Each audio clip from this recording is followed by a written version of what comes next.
nanti dari sahabat MQ terkait kurban di Palestina di tahun ini, nampaknya ada tantangan tersendiri ya, Ustadz, Ya, melihat dengan kondisi yang begitu mencekam, kondisi yang begitu tidak ideal, serangan bertubi-tubi, bahkan sudah lebih dari 230 hari, sehingga melakukan prosesi penyembelihan hewan kurban di tempat mungkin ini menjadi tantangan baik dari segi teknis maupun dari segi harga dari hewan kurbannya sendiri. Maka dari itu, ya. PT Peduli kan sempat menghadirkan sebuah alternatif untuk menyalurkan daging kurbannya dalam frozen ataupun sudah dikalengkan begitu ya. Mungkin kita ingin awali dulu sebelum menyampaikan tinjauan syariat dagingnya di frozen atau di kaleng ini bagaimana. Bagaimana dulu mungkin di awal urgensi ketika kita menitipkan hewan kurban untuk saudara kita di Palestina. Bisa dijelaskan barangkali Ustaz? Baik, terima kasih Kang Zikri dan juga Bapak Ibu, sahabat-sahabat yang menyimak kajian MQ pagi ini, baik melalui MQ TV, MQ FM, Facebook, IG, dan semua media yang merelay. Sahabat-sahabat dimanapun berada, Alhamdulillah kesempatan pagi hari ini Allah karuniakan kita bisa berjumpa kembali. Baik, insya Allah kita akan menghadapi satu hari raya, ya, yaitu Yaumil Nahar atau Idul Adha.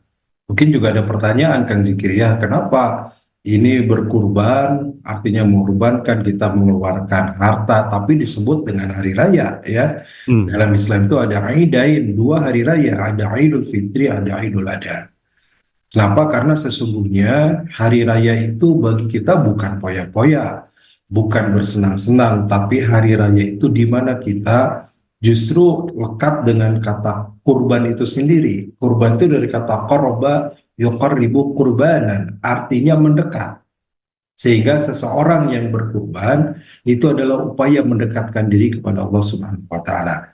Maka ketika ada istilah kemudian Idul Adha ini diistilahkan dengan berkurban, sebenarnya kata kurban itu mendekatkan diri kepada Allah dalam bentuk apa saja. Kita baca Quran itu kurban, mendekatkan diri. Kita sholat, kita zikir, kita sholawat, kita bersedekah, semuanya kurban. Nah, tetapi lebih khusus memang di Idul Adha ini, para ulama memaknai adalah berkurban, mendekatkan diri kepada Allah dengan tujuan untuk kita makin dekat kepada Allah, dengan tujuan dengan itu kita bagian dari ibadah kepada Allah dengan cara menyembelih binatang kurban. Itu satu, ya. Yang kedua, kalau ditanya seperti apa urgensinya, kenapa kita harus ke Palestina? Tentu saja eh, tidak terlarang mau dekat maupun jauh, ya, karena memang kalau satu rujukan yang akan kita bahas juga terkait dengan bagaimana nanti pembagiannya harus dikemas dan seterusnya, di mana Allah berfirman di dalam surat Al-Hajj ayat ke-36, ya. Wal budna ja'alnaha lakum min sya'airillahi lakum fiha khair. Ini ayatnya ini Kang Zikri dan juga sahabat semua, bahwa Allah berfirman wal budna ja'alnaha lakum min sya'airillahi lakum fiha khair. Dan telah kami jadikan al-budna, budna itu binatang-binatang sembelihan atau saat itu nama lain atau sebutan lain buat unta-unta gitu, ya. Wajalna lakum min syairillah, dan kami jadikan bagi kalian itu sebagai syiar-syiar Allah, sebagai tanda kebesaran Allah, sebagai tanda kita mengingat Allah, bertakarub kepada Allah. Dan dengan kurban itu juga syiar, salah satunya misalkan ketika kita malah bagikan daging kurban termasuk ke Palestina, ini syiar yang sangat luar biasa dan itu diperintahkan oleh Allah, disebutkan Allah dalam surat Al-Hajj ayat 36 ini. Kemudian fiha khair, lakum fiha khair, bagi kalian di dalamnya ada banyak kebaikan. Kebaikan di sini baik bersifat kebaikan duniawi secara sosial, secara hubungan kemanusiaan, tentu juga secara ubudiyah, hubungan kita dengan Allah Subhanahu wa taala. Inilah dasarnya kenapa kita melakukan kurban ini dan termasuk juga kepada melakukannya kita menyalurkan kepada saudara kita di Palestina. Kemudian juga kita tahu konflik Palestina ini sudah 200 hari lebih, ya, terjadinya genosida, bahkan tidak hanya di Gaza, akhir-akhir ini juga menyerang ke Rafah, begitu berat saudara kita di sana. Maka tentu sebagai bentuk dari ukhuwah Islamiyah, bentuk persaudaraan, bentuk kepedulian kita, yang bahkan urusan Palestina ini banyak pihak, banyak para ahli menyampaikan bukan hanya urusan agama, tetapi ini urusan kemanusiaan.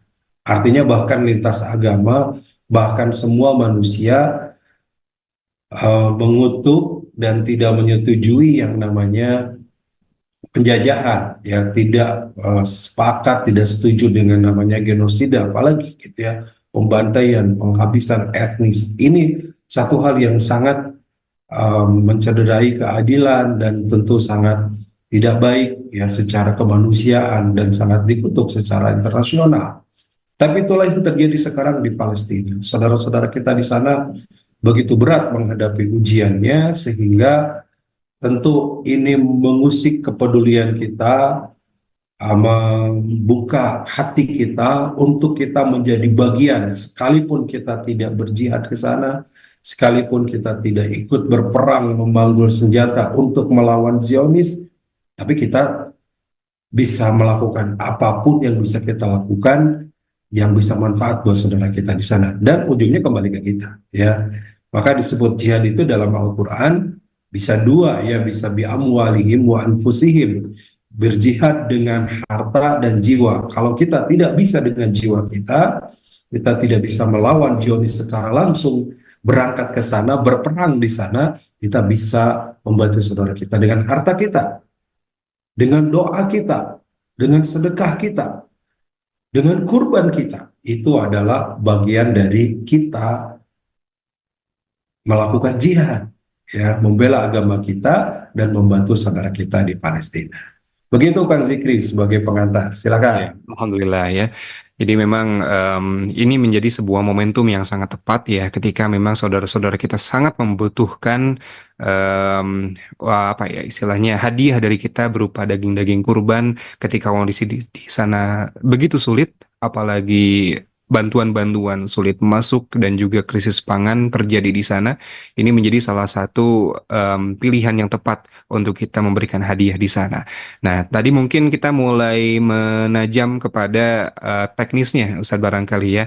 Kan biasanya ketika kita berkurban, kita hadirkan hewannya langsung, disembelih langsung, dan dagingnya dibagikan langsung. Namun kondisinya nampaknya tidak sesederhana itu sekarang yang bisa dilakukan di sana. Betul. Sehingga ada alternatif, kita bukukan dagingnya, kita kalengkan jadi kornet mungkin atau jadi kemasan yang lain, baru kita bagikan. Nah, barangkali dari tinjauan syariat sendiri, bagaimana Islam memandang teknis seperti ini, Ustaz? Baik. Kembali ke surat Al-Hajj ayat 36 yang tadi nih, Kang Zikri dan juga sahabat-sahabat sekalian, pemirsa MK pagi.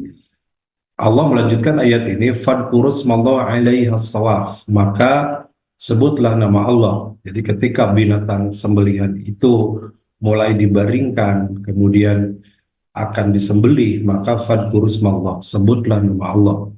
Sehingga syariatnya adalah kita melakukan takbir dan membaca bismillah ketika kita menyembelih binatang kurban tersebut, begitu.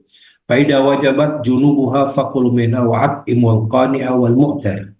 Dan ketika binatang sembelihan itu sudah roboh, artinya sudah disembelih, sudah mati, maka fakulu minha, makanlah sebagian yang ada padanya. Artinya boleh seorang yang berkurban itu memakan daging kurban, itu secara fikih ya. Karena ada yang yang kurban nggak boleh makan.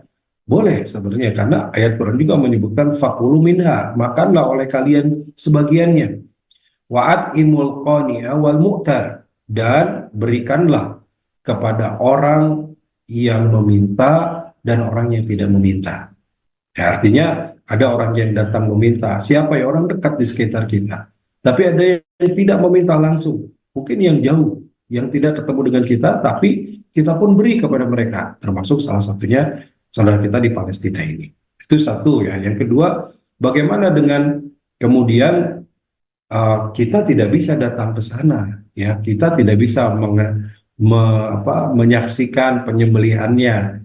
Apakah bisa, apakah sah kurban kita? Nah, ini kan jadi pertanyaan nih Kang Zikri ya. Maka sebenarnya secara fikih sah dan tidak mesti kita hadir menyembelih ya, kita cukup percayakan kepada saudara kita atau mitra kita, wakil kita di sana, maka sudah cukup. Dan bagaimana nih kalau saya tidak mengambil bagiannya, tidak makan dagingnya, itu pun tidak masalah ya, sebab kalau kurbannya di Palestina kemudian harus kebagian sepertiganya, ya susah, harus dikirim lagi ya. Nah, lebih baik juga tentunya adalah kita melakukan cara-cara yang lebih efektif, efisien. Misalkan seperti yang disampaikan oleh Mas Zikri tadi ya, dia tidak peduli dengan dikemas gitu ya, dikemas dagingnya, kemudian diolah sehingga tersalurkan dengan mudah, dengan efektif, kemudian penerima juga bisa dengan praktis mendapatkannya. Nah, itu pun sebenarnya ada dalilnya yang disampaikan oleh Rasulullah SAW, bahwa Rasulullah pernah menyampaikan dalam hadisnya, kulu wa atimu wadakhiru, ya, kulu wa atimu wadakhiru, makan, bagikanlah dan simpanlah. Jadi simpan ini bagaimana? Maksudnya tetap dibagikan atau bisa tetap dimakan, tetapi tidak langsung saat itu. Ada proses yang dilakukan, ya. Yang proses itu penafsirannya banyak. Bisa saja disimpan itu ya kita kemas, simpan itu mungkin harusnya disembelihnya hari ini, tapi dibagikannya mungkin besok karena perlu proses dan seterusnya. Itu disebutkan dalam hadis Rasulullah dengan kalimat wadahiru, ya, simpanlah, kemudian kemaslah dengan baik sehingga tetap bisa manfaat. Ini juga menjadi bagian landasan hukum dalil dari Rasulullah. Kita juga bisa melakukannya dengan berbagai cara sehingga bisa sampai kepada saudara kita yang membutuhkan. Begitu Kang Zikri.